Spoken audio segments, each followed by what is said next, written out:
But amid the acid stench of burning chemicals, my lungs kept working. No matter how much I wished they wouldn't, they still faithfully brought me a scent that roused my appetite. Continuing on with the Taisho. Man, it's been quite an experience with this one. Let me see. Let's go back into the spotlight. This is where we was at.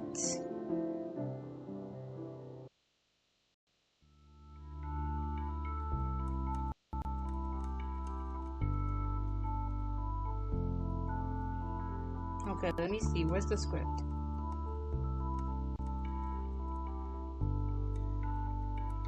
Okay, we left off with, alright, you better get cracking before the canteen opens.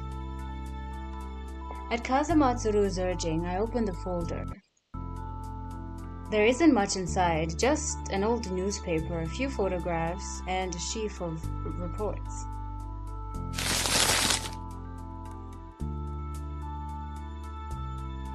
Newspaper of the accident. Huh. The old newspaper rustles as I pick it up. It seems to have been lying there for quite a while.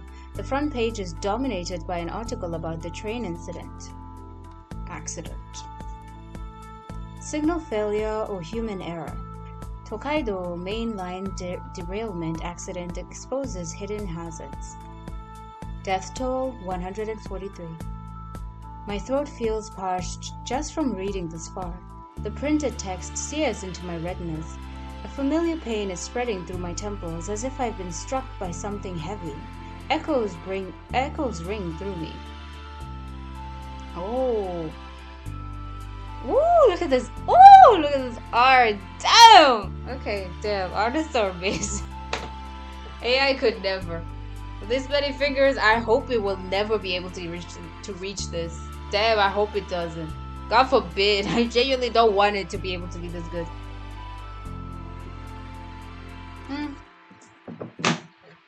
Look at those fingers. I'm not even a person. I'm not a hand person.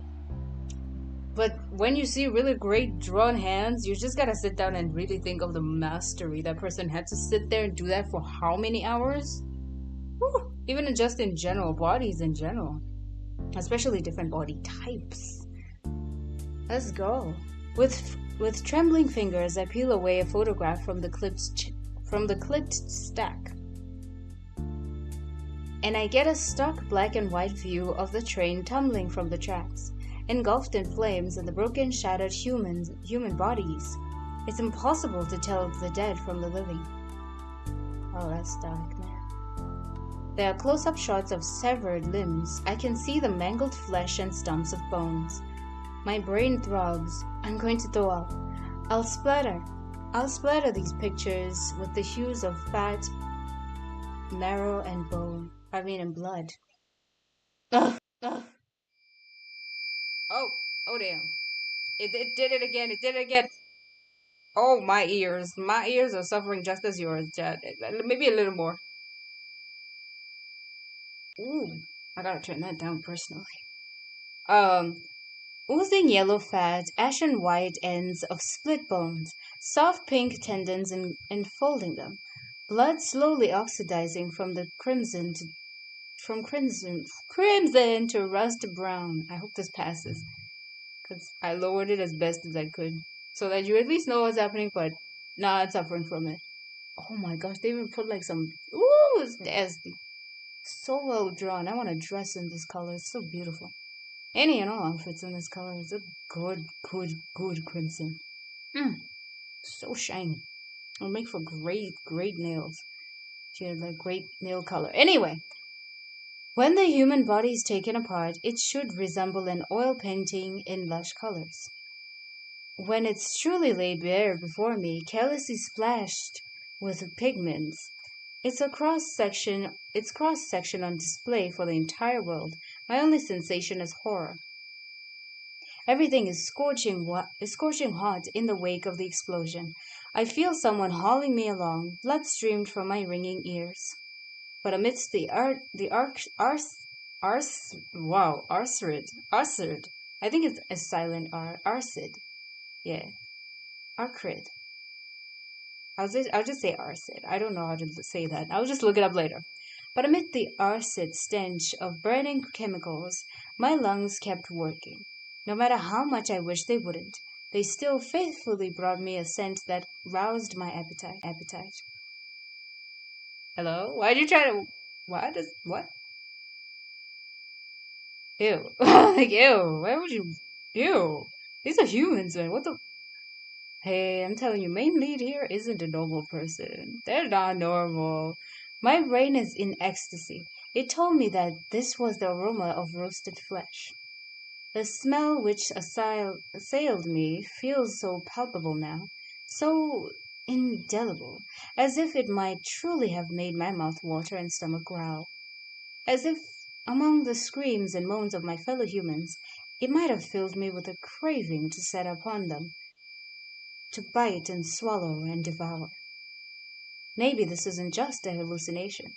How else could I so vividly imagine the itch of the blood creeping across my skin? My mind stops short, but I'm reeling in terror. Did I do something else to them? In that expanse of darkness beyond my mind's reach? Did I sniff? Did I lick? Did I? Hey, you okay? I don't think he is. I don't think he is. I think he did more than sniff and lick the air there. I think bro did something. I think he ate somebody. Maybe some bodies in this game. Kazamatsuru lightly pats me on the shoulder, then plucks the photographs out of my mind. Out of my hands. So imagine she's like, oh, finally the evidence. We'll take you to jail, but we'll take you to jail, bro. I'm getting my bonus. Yar. Imagine. Kazamatsuru lightly pats me on the shoulder, then plucks the photograph out of my hand. It's creased from being clutched too tightly. She tugs the files out of the folder and shoves them into my hands, then picks up the photos, my gaze still glued to them. She tucks them away in a pocket, as if draping a cloth over a box so I can no longer see what's inside. All I'm left with is a hallucination so real and so insubstantial, all at once. These are rough going. Okay, excuse me. These are rough going. Oh, wait, yeah, I read that right. These are rough going. You should try reading the text instead. I swallow my saliva. The noises seem to ring loud in the quiet archives. Kazamatsuru might have heard it, but if so, she simply arcs an eyebrow and waits for me to speak. I remembered something from back then. Back then, when the train derailed, I think something exploded. I smelled burning. My head is spinning, my stomach churns with nausea. Speaking is an ordeal.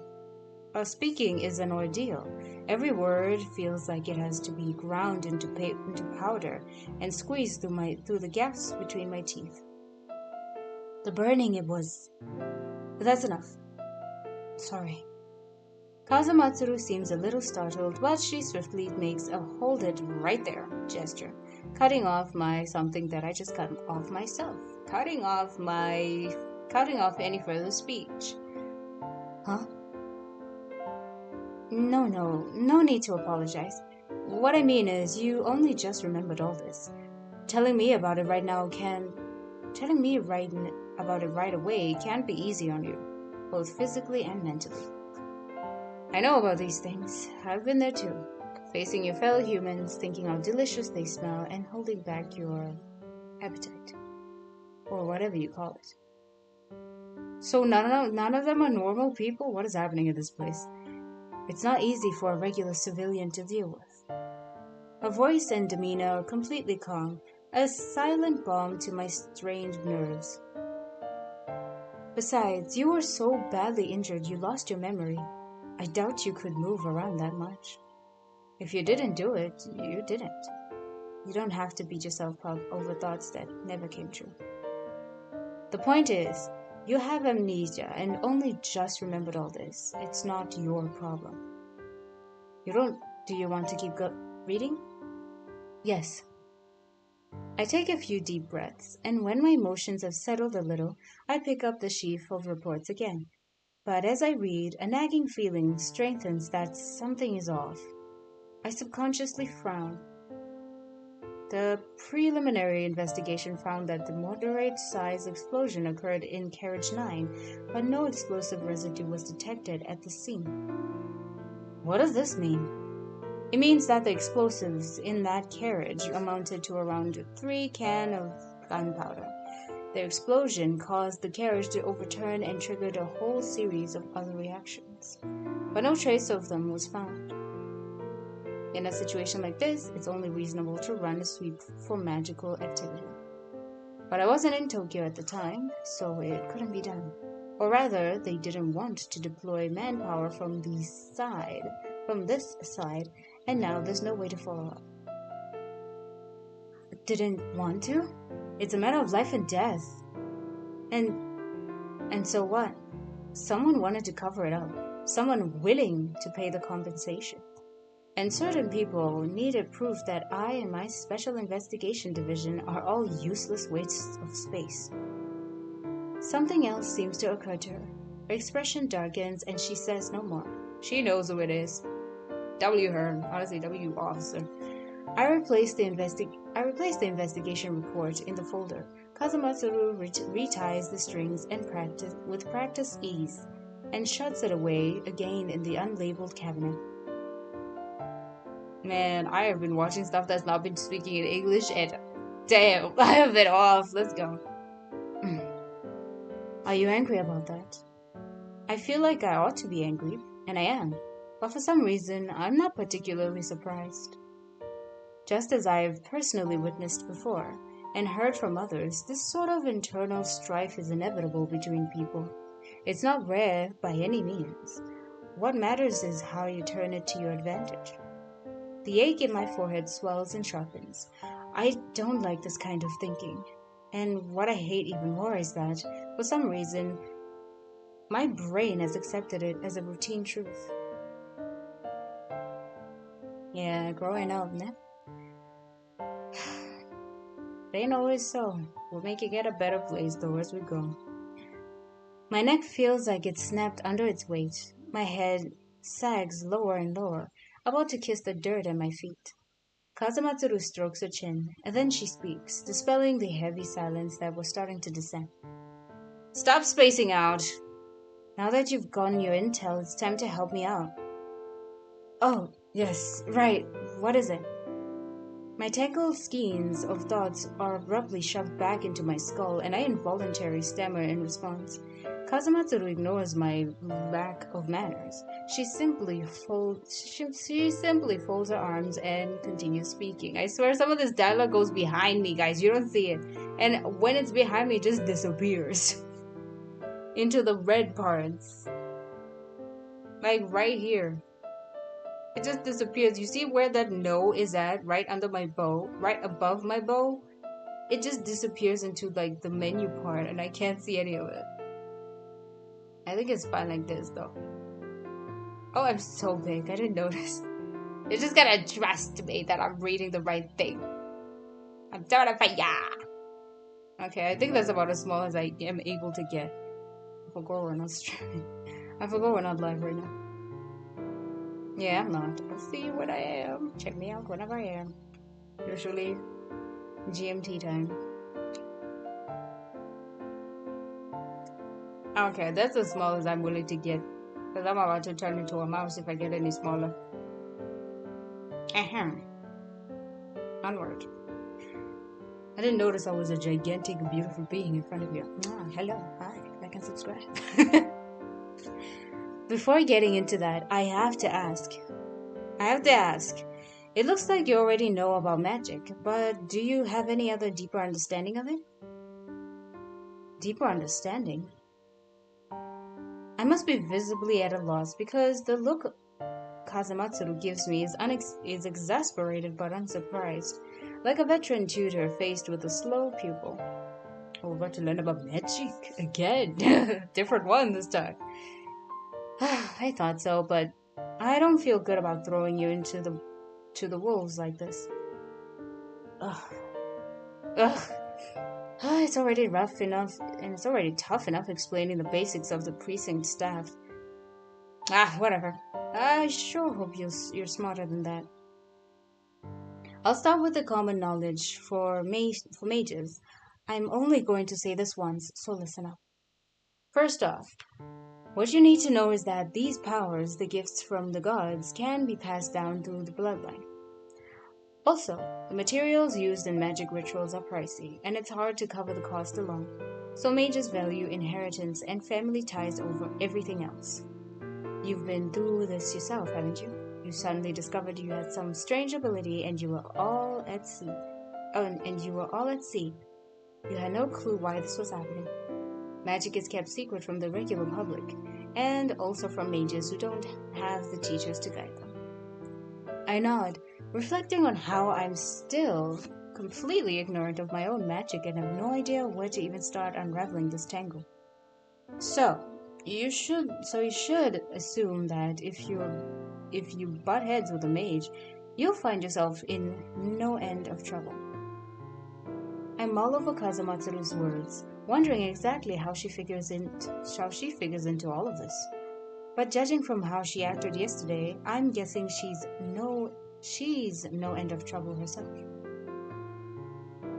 But since it can't be passed down by blood, I'm still putting together my sentence when Kazumatsuru stops, looking uncharacteristically hesitant. She's silent for a while before finally letting out a sigh. I have an uneasy sense of foreboding. Sakurai's words echo in my ears again. The Sakuma family is endowed with magical powers, and my sister has grown headstrong. You're spot on. And things are actually better in this generation. Before this, if a family had too many children with talents, the family mentioned was essentially a coliseum. And if there was anything worth inheriting on top of that, the clash would continue until one party died. The main family fought amongst themselves, and the branch families, after defeating their own siblings, still had to vie for the main family's children. Some mages were so set on preserving the purity of their bloodlines that they did a Schminz mess, didn't they, Rose? No, let's not go there. You don't need to know any more about that. You don't need to know any more than that. That's what she said. Kazumatsuru speaks in a low voice, her expression pained, but she quickly shakes that off and moves on to another subject. That's all on this topic. You should know about the ateliers. For the majority of mages, this is the most important thing. Ateliers? My mind reflexively flashes back to the mysterious place that I was sent into after opening Kazuya's briefcase. Is that a space outside of reality? Oh, looks like you've come across one. Not bad. That's exactly it. Mages, to be exact, one of those hereditary guys, each have an atelier that belongs to them. That's where they're in closest contact with their divine blessings. The principle of constructing the atelier is way too complicated to get into here. Basically, think of it as a series of large-scale magic rituals that take a huge toll on the practitioner. Once the construction is done, they gain a secret space that belongs to them and exists outside of this world. Unless they're unconscious or grant someone else permission to enter that space, belongs solely to them forever. I read that so weird. Excuse me for that. I'm guessing you've heard a thing or two about Buddhism and Taoism? And all that nonsense, right? Well, an atelier is the equivalent of their flower or leaf, or their buddhi. It never disappears, and in the hands of a mage who lives long enough, it becomes a treasure trove. It's almost impossible to construct an atelier single-handedly, which means that effectively only families can afford it. And since it can be transferred between people, well, I think you can guess what happens. It's inherited? They fight to the death for it, babe. It got in time. It got in one. Got it in one. Sorry. I was commenting and I just absolutely looked away from the screen. When I came back, I wasn't even here anymore. Kazamatsuru snaps her fingers. Is it just me, or does she look relieved?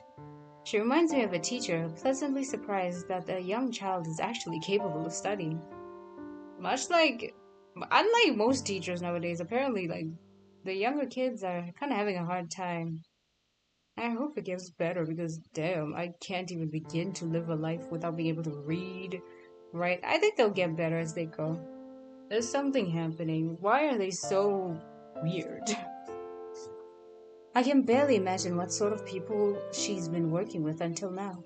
Clearly incompetent ones, and it sucks. She seems very intelligent. She is intelligent, clearly. Very capable. It's very expensive, and its value accumulates over time, making it perfect to be passed down as a family heirloom. Which means that mages who have the backing of families and mentors, and who are regarded as the next in line, basically all have their own ateliers, or are about to inherit them. Who knows? I bet if you go back to the Sakuma family, they'll have one ready and waiting for you. Her lips twitch as she says this. Then she changes the subject again with seeming nonchalance. She doesn't like that idea. I wonder why, though. Ugh, I'm getting off topic. What it all boils down to is that ateliers are... they are. Ateliers are where mages can exert their powers to the fullest. That's why most of them secure their atelier in an object they can carry with them, so they can enter at any time. For a mage who's carrying out magical studies or preparing for a ritual, the atelier is the safest place to be, and it's also the most dangerous place for an invader. I need you to make contact with the worshippers, but I don't want to get you killed. If you notice that your surroundings have changed, you'd better watch out. What should I do if I'm trying to leave an atelier? Find the exit, or get the mage to let you out. Knock them unconscious. Or knock them unconscious, as she said. Of course, the best way to handle it is to kill them. But in your case, just sweet talk them. No matter how much you have to bow and scrape and grovel. Dignity's less important than staying alive, Chiru. Get out of there and let me deal with the rest. Speaking of which, Kazamatsuru's severe gaze settles on me. Her voice is stern. Do you have experience wielding magic? There's no point in bluffing here. Even Kazamatsuru's stare sends chills down my spine, and I nod. You're honest, the reliable type. Good. That's right. That's how everyone should be. Ooh! A gloved hand grips mine. She's squeezing quite hard. I thought she cracked her knuckles for a second. Like she was ready to punch him if she lied. It hurts, but I bite back my yelp. Okay, it hurts, but I bite back my yelp of pain before it can emerge. Because the look on her face scares me a little. It's like what exactly? It feels vaguely familiar, as if someone inspected me with this exact expression. Why am I... Focus. Don't get distracted. Close your eyes. My eyes automatically fall shut at the voice. Before long, a soft breeze, threaded with the slightest chill, flows through the joined palms and gently makes its way into my bloodstream. My heart starts to pound. That familiar tugging sensation courses through me again, and the next instant, I'm enveloped in that chill.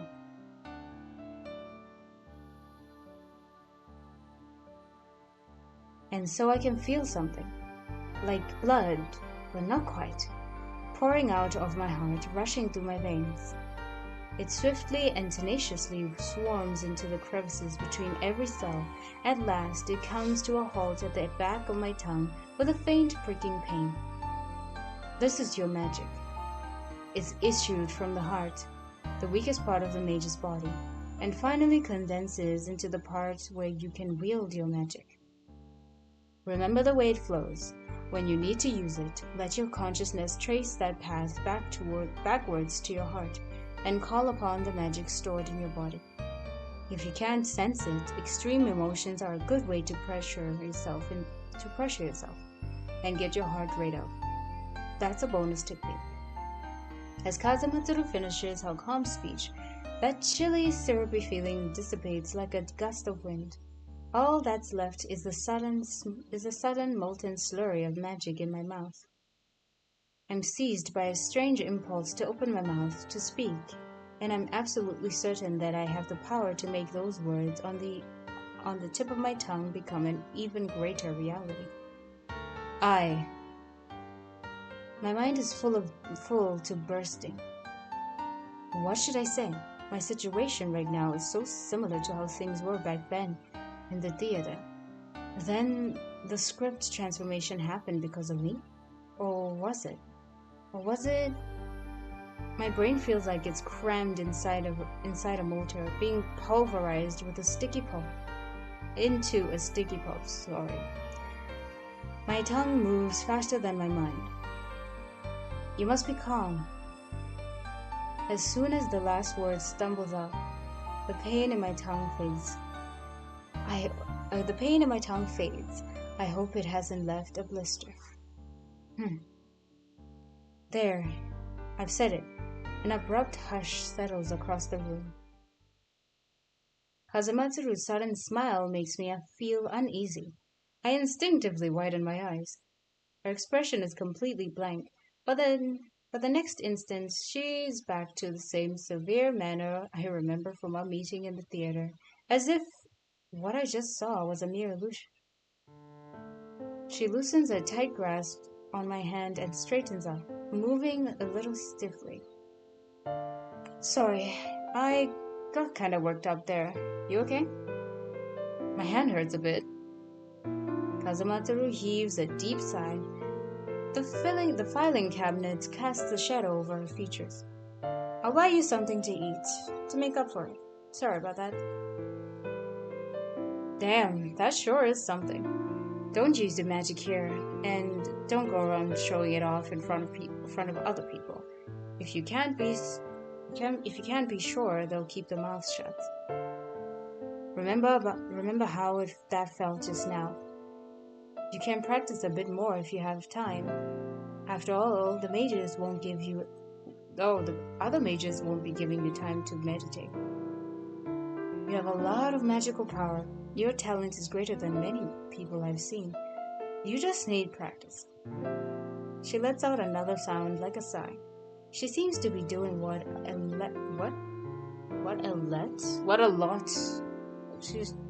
she seems to be doing that a lot today. It's hidden. I had to look for it. And one last thing. She rests a hand on her uniform belt, then turns a palm upward. Suddenly something appears in her hand. It looks like a pink tentacle, its body giving the occasional squirm. Familiar. It's a familiar. Ugh. It suffers. This is a familiar. This time I can feel my face go rigid. Kazematsuru picks up the tentacle between her fingers. It seems docile enough. I watch it wriggle like a worm picked up by its neck. Do tentacles even have necks?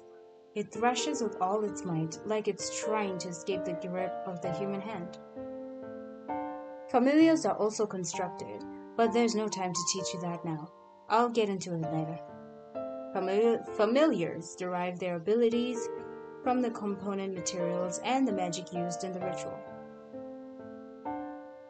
A long time ago, making familiars required praying to the gods, but now that's been replaced by using purified materials. It works just as well. Most of them aren't harmless, and they aren't as small as this one here. If you run into a familiar, you'd better brace yourself. I gaze at the tentacle in Kazematsuru's hand, its tip flexing, slowly curling and unwinding again. I strive to suppress my instinctive revulsion for something so alien, but I get nowhere, so I have to stop looking at it.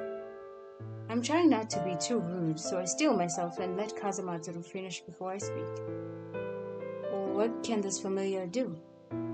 Kazamatsuru's lips move, and a wave of regret bears down on me.